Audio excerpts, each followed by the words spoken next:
Bismillahirrahmanirrahim. Assalamualaikum warahmatullahi wabarakatuh. Bismillahirrahmanirrahim. La yasulul khairu illallah. Bismillahirrahmanirrahim. La yasrifu su'ai. Bismillahirrahmanirrahim. Wa ma bikum min ni'matin fa minallah. Bismillahirrahmanirrahim. La haula wa la quwwata illa billahi al-aliyyil azim. Rabbi shrah li sadri wa yassir li amri wa hlul lisani yafqahu qawli. Sahabat channel KS Karya Laksana, apa kabar? Semoga dalam keadaan sehat walafiat, ada dalam keberkahan Allah Subhanahu wa taala. Oke, sahabat channel KS Karya Laksana, insya Allah di video kita kali ini akan sedikit membahas tentang apa ya? Tentang ada pepatah Sunda gitu ya. Ada pepatah apa istilahnya? Orang tua gitu ya yang suka bilang gini nih, kalau misalkan sahabat channel KS Karya Laksana pernah dengar yang namanya Cilaka 12 gitu ya. Apa sih gitu ya Cilaka 12 gitu. Nah, nah ternyata ya sahabat channel KS Karya Laksana, kalau kita lihat gitu ya, kalau kita buka dalam kitab Safinatun Najah gitu ya, karangan Syekh Salimin Sumer, itu di sana dijelaskan gitu ya.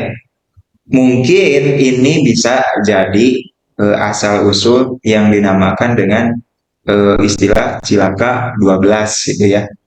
Yang orang tua bilang ya, orang tua dulu bilang gitu. Tong gitu bisi Cilaka 12. Nah, kan suka ada yang bilang gitu ya.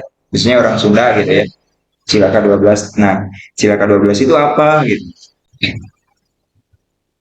Nah, oke, sahabat channel KS Karya Laksana, untuk lebih mengetahui lagi gitu ya, ini mah di apa istilah Sundanya itu kirata gitu, dikira-kira tapi nyata gitu, nyambung.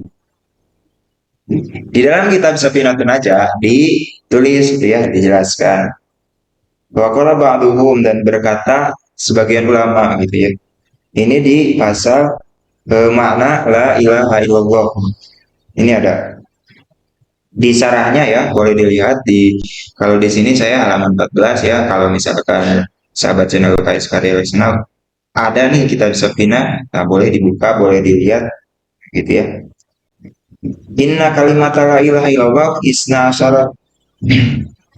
Sesungguhnya kalimat la ilaha illallah, atau yang lebih kita apa, lebih sering kita kenal gitu ya, itu adalah kalimat tauhid gitu ya.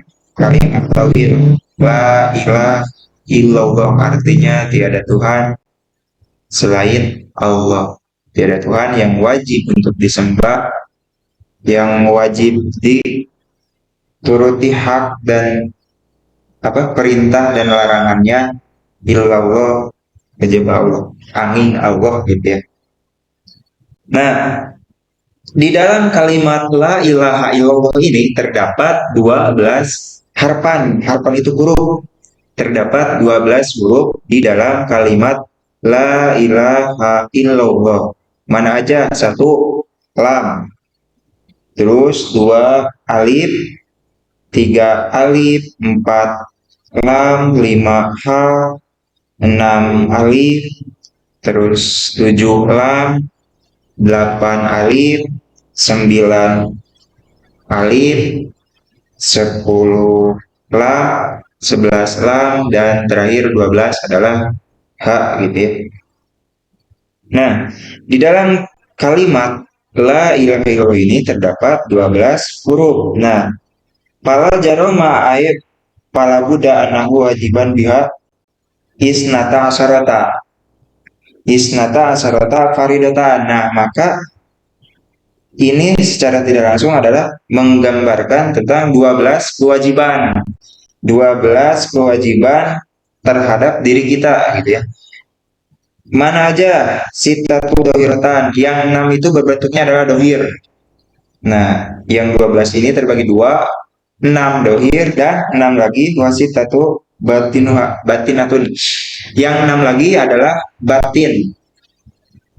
Nah, jadi ada berbentuk kewajiban dohiriyah dan juga ada eh, kewajiban yang berbentuk batiniah. Batiniah sama dohiriyah. Jadi yang 12 terbagi menjadi dua, 6 ke dohir, 6 lagi ke batin. Apa aja yang termasuk ke dalam kewajiban dohiriyah atau bangsa dohir gitu ya. Nah, di sini dijelaskan amma dohiratu yang termasuk kewajiban bangsa dohir itu adalah yang pertama atau harotu adalah apa istilahnya bersuci gitu ya, susuci ya kayak gitu. Nah, untuk urusan susuci atau bebersih gitu ya bahasa Sundanya.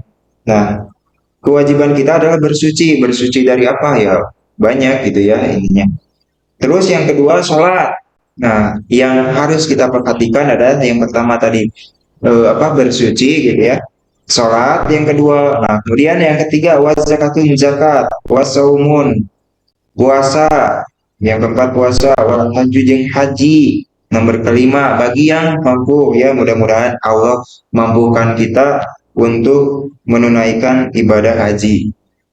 Kemudian yang keenam, yang terakhir adalah jihad. Jihad fi sabilillah. Nah, ini adalah bentuk daripada eh, apa istilah keparduan, 6 keparduan yang berbentuknya adalah dohiriyah yang dilakukan oleh fisik kita gitu ya, dohiriyah. Nah, kemudian yang enam yang batin apa aja? Nah, yang enam yang batin ini adalah satu tawakal. Tawakal itu apa? Tawakal itu kita mengembalikan semuanya kepada Allah gitu ya. Sama dengan pasrah. Nah, ini watafidu pasrah gitu ya. Tafwid mengembalikan segala urusan kepada Allah. Terus sobar. Nah, ini kewajiban batin. Jadi batin kita itu diwajibkan untuk sabar. Terus ridho, warido. Batin kita dituntut untuk ridho. Ridho akan apa? Ridho akan ketetapan Allah Subhanahu wa taala. Khairihi wa syarihi minallahi taala. Nah, kita harus ridho terhadap ketetapan Allah Subhanahu wa taala, baik yang buruk atau baik yang bagus ataupun yang buruk. Nah, tapi kalau menurut ini gitu ya, gak ada takdir yang buruk gitu. Itu mah cuman sudut pandangnya kita aja gitu. Karena ya apapun itu gitu ya, ujungnya pasti kebaikan gitu buat kita. Nah, intinya kita batin kita diwajibkan untuk ridho terhadap ketetapan Allah Subhanahu wa taala. Nah, kemudian yang kelima adalah juhud. Nah, jadi batin kita diwajibkan untuk senantiasa juhud. Juhud itu apa? Nah, juhud itu istilahnya mengkosongkan hati dari hal yang dunia, dari sesuatu yang bersifat duniawi gitu. Istilah sederhananya gitu ya. Zuhud itu mengosongkan hati dari apa perkara dunia. Nah, bukan berarti kita tidak butuh dunia gitu kan. Dunia butuh cuman apa tidak sampai di bawah apa kalau ibadah gitu ya murni. Nah, tidak menyangkut paut urusan dunia dibawa gitu ya. Itu juga. Terus taubat. Nah, ini kewajiban kita, kewajiban batin yang kita. Yang keenam adalah taubat. Jadi ada 6 kewajiban dari apa? 6 kewajiban terhadap diri kita, terhadap batin kita. Nah, yang pertama adalah tawakal. Terus kemudian tafwid. Tafwid itu apa? Adalah pasrah, sumerah gitu ya. Pasrah, mengembalikan semuanya kepada Allah. Wasobar, kita sobar. Sobar ini juga terbagi menjadi 3 ya. Sobar dalam menjalankan perintah Allah, sobar dalam menjauhi maksiat, dan juga sobar ketika kita diuji atau diberi musibah oleh Allah Subhanahu wa taala. Nah, batin kita dituntut untuk senantiasa sabar gitu, sabar dalam tiga hal tersebut gitu ya, baik dari melakukan perintah Allah gitu ya, kewajiban kita yang tadi kewajiban misalkan kewajiban dohir gitu ya, kewajiban dohir itu semacam sholat, zakat, puasa, haji, gitu, jihad gitu ya, toharo. Nah, kemudian adalah sabar melaksanakan menjauhi maksiat, gitu, menghindari diri dari maksiat. Nah, pasti gitu ya.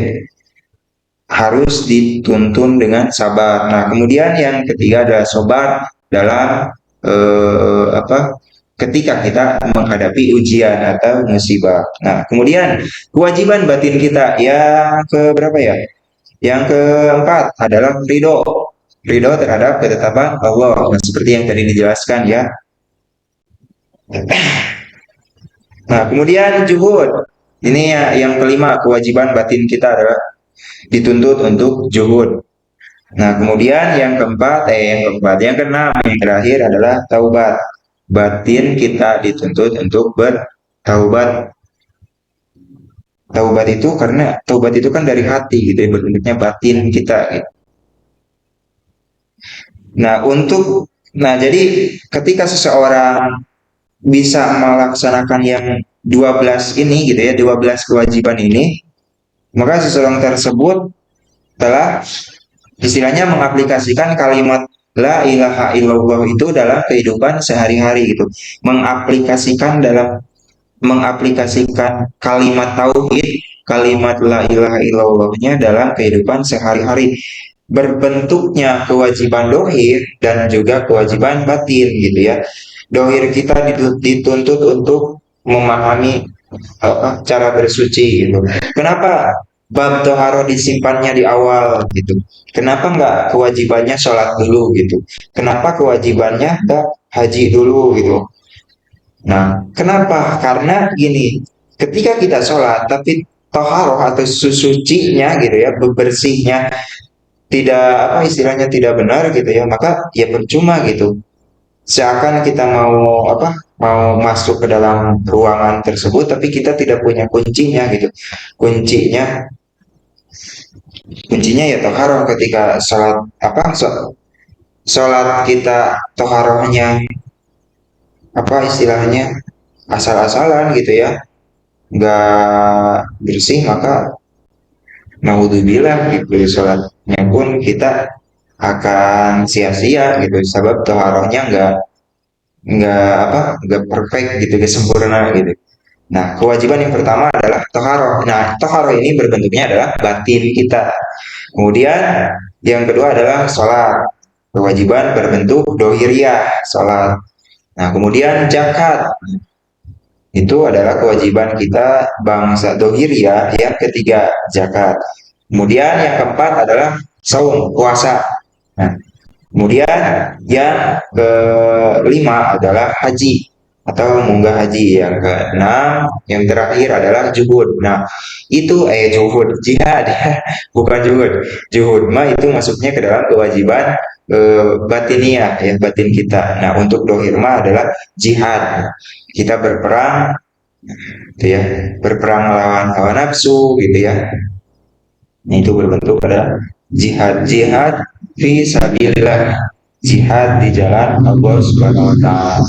Nah, ketika seseorang seperti yang tadi dijelaskan ya, ketika seseorang berhasil gitu ya menjalankan 12 kewajiban ini dalam bentuk dohiriyah maupun batiniah, maka seseorang tersebut bisa dikatakan sempurna dalam mengaplikasikan kalimat la ilaha illallah dalam kehidupannya sehari-hari. Nah, seperti itu ya. Nah, ada satu keterangan nih.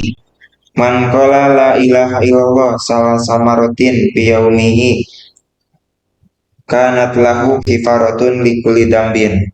Barang siapa yang membaca kalimat la ilaha illallah salah samarotin 3 kali gitu ya,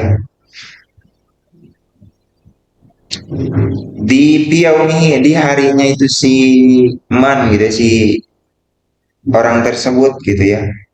Barang siapa yang apa membaca la ilaha illallah 3 kali dalam sehari gitu ya, kanat lahu kifaratun likulli dzambin, maka akan diampuni dari setiap dosa gitu ya.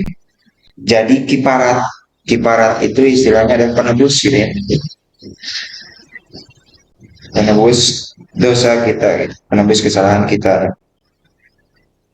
Nah ini adalah bisa dikira-kira tapi nyata, atau bahasa Sundanya adalah kirata ya, kira-kira tapi nyata gitu.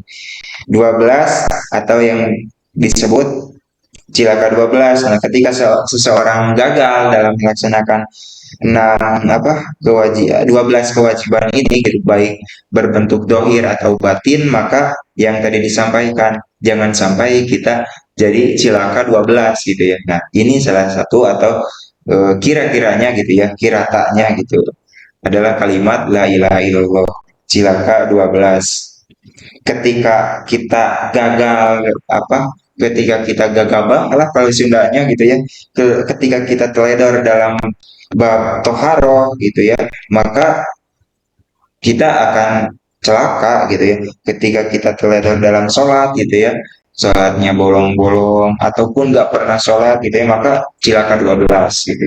Ataupun kita tidak mengeluarkan zakat gitu ya, merasa bahwa apa yang kita punya itu adalah hasil keringat kita sendiri gitu, sehingga kita tidak tahu gitu, kita tidak sadar bahwa di setiap harta atau setiap harta yang kita punya itu ada sebagian hak milik orang lain. Nah, ketika kita tidak mengeluarkan itu gitu ya, maka naudzubillah kita akan merasakan gitu cilaka 12 gitu ya. Terus haji, puasa, dan jihad gitu ya, banyak sekali. Nah, itu berbentuk pada dokir. Nah, kemudian batin kita, ketika batin kita tidak bisa bertawakal kepada Allah gitu ya, terus tidak bisa takwid, menyerahkan semua urusan kepada Allah gitu ya, terus tidak bisa sabar dalam menghadapi ujian dari Allah, tidak bisa sabar dalam menjalankan perintah dari Allah gitu ya, terus tidak ridho gitu, tidak ridho akan ketetapan yang telah Allah berikan kepada kita gitu ya, maka dikhawatirkan kita akan termasuk ke dalam celaka 12 gitu ya. Kita melakukan dosa, kita tidak tahu tobat, padahal tobat itu adalah kewajiban kita gitu, kewajiban batiniah kita gitu. Kita harus tahu dulu gitu ya, apa itu tobat gitu ya, apa syarat tobat, kita harus tahu. Nah, jadi eh, apa itulah bentuk daripada kewajiban berbentuk batiniah kita. Jadi seperti itu ya. Nah, namun juga ada pendapat lain gitu yang menjelaskan bahwa cilaka 12 itu adalah seseorang yang tidak bisa melaksanakan atau mengaplikasikan daripada rukun Islam, rukun iman, dan juga ihsan. Nah, ketika seseorang tidak bisa melakukan itu gitu ya, maka di sana celaka 12. Mana rukun iman? Ada 6, tambah 5 rukun Islam, nah tambah ihsan gitu ya, maka 5 tambah 1 6, tambah 6 rukun iman ke 12. Nah ada pendapat yang menyampaikan bahwa celaka celaka 12 itu adalah yang tadi gitu ya, seorang yang gagal dalam mengaplikasikan rukun Islam, mengaplikasikan rukun iman dan ihsan dalam dirinya, maka orang tersebut termasuk adalah orang yang celaka 12. Nah, makanya untuk sahabat channel KS Karya Laksana, jangan sampai bila kita termasuk orang-orang yang celaka 12 gitu ya. Istilah Sundanya tong bikin ke celaka 12 gitu ya.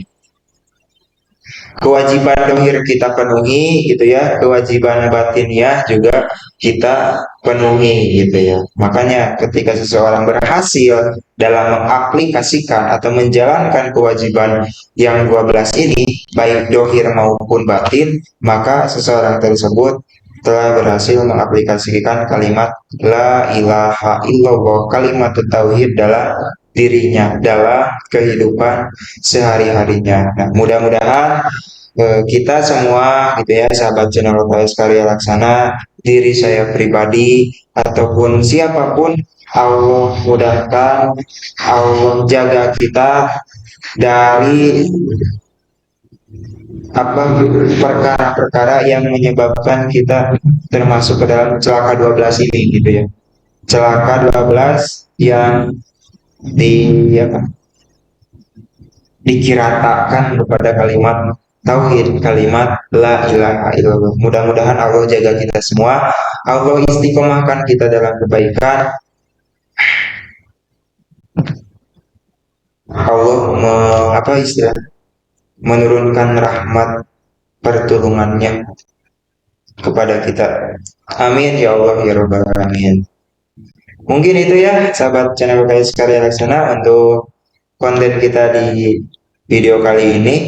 Mohon maaf jika tidak terlalu tercampur gitu ya, tidak terlalu mengerti dalam apa yang saya sampaikan gitu. Intinya kita jangan sampai terjerumus atau kita jangan sampai ada celaka 12, jangan sampai masuk ke dalam situ gitu.